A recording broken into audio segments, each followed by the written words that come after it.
Nah, yang berikutnya adalah masalah komunikasi.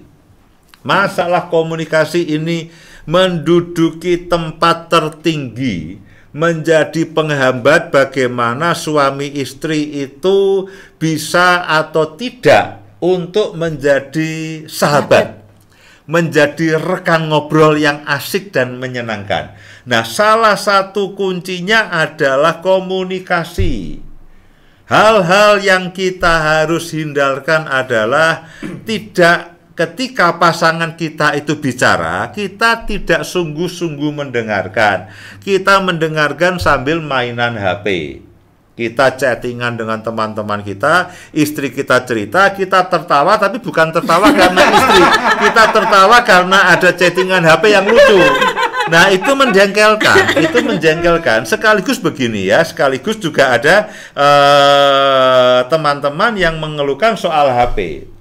Nah, Bapak Ibu Saudara sekalian, kita harus membuat perjanjian di dalam rumah kita. HP atau remote TV atau media sosial, begitu istri atau suami kita itu datang, saya sudah janjian dengan Bu Indah, begitu kita saling mendatangi, itu HP kita harus taruh, lalu kita harus fokus kepada pasangan kita, kepada suami, kepada istri, dan kepada anak-anak. Jangan sampai kita bersahabat dengan HP. Ya, nanti HP-nya rusak, sahabatnya ikut rusak. Jadi masalah HP ini juga masalah besar. Ya, saya mendorong, buatlah komitmen, buatlah perjanjian. Kalau istri atau suami sedang bicara, HP harus ditaruh. Tidak ada orang yang lebih penting selain pasangan kita. Kemudian juga tadi sudah saya sampaikan, tidak menunjukkan minat atau sambil mengerjakan yang lain ketika suami atau istri itu mendekat atau mengajak berbicara atau menceritakan sesuatu. Miskomunikasi, tidak mau mengalah dalam perbincangan, maunya menang sendiri, mendominasi. Kalau bicara itu sering memojokkan, ya, memojokkan dan menjurus menyalahkan. Ya, itu yang harus dihindari. Kemudian juga suami baru cerita dipotong.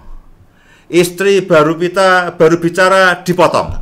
Ya, belum selesai sudah disemet, belum selesai sudah enggak bisa dan sebagainya. Padahal belum selesai. Nah, kalau seperti itu lama-lama istri atau suami kita akan malas untuk berbicara dengan kita. Jadi belajarlah mendengar lebih banyak dibandingkan daripada berbicara. Izinkan dan biarkan suami atau istri kita itu berbicara sampai tuntas, sampai lega. Kadang-kadang orang itu begitu selesai bicara, dia merasa hatinya itu lega. Nah, kalau itu baru semangat dipotong, alih-alih lega, mangkel dan marah, waduh ini. Ya, baru ngomong semangatnya, nggak bisa. Cepat-cepat, aku sudah mau pergi nih, ini filmnya bagus, ini aku mau ini sebagainya. Nah, dipotong dengan hal-hal yang lainnya. Kita harus betul-betul mengupayakan. Kemudian begini, kalau suami atau istri sedang bicara, sedang curhat, kadang-kadang orang malah bilang, kamu gitu aja nggak bisa.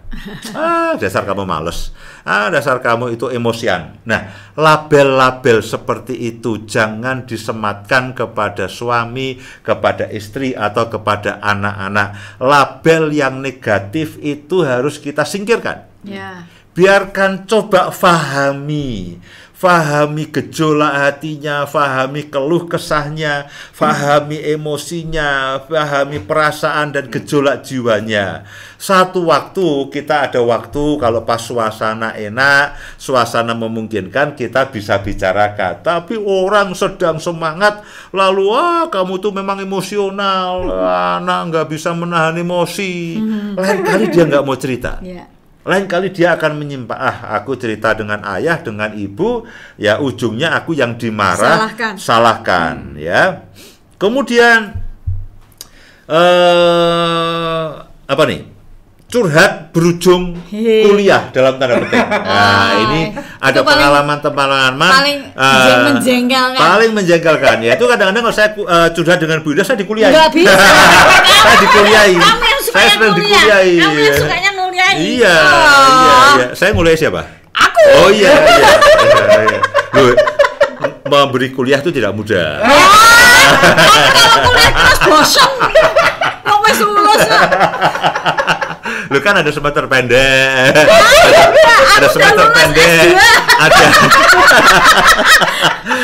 semester pendek, SD, SMP, SMA, kuliah S1, S2, wes cukup. Lu ini pengulangan. Kadang-kadang ada hal yang tidak jelas, saya perlu jelaskan, saya perlu jelaskan ya. Ya, curhat berujung kuliah. Ya, ini beberapa teman-teman, wah itu menjengkelkan, Kak. Menjengkelkan, Pak. Ya, curhat berujung kuliah ya. Nah, itulah dalam hal komunikasi beberapa hal yang kita harus hindari.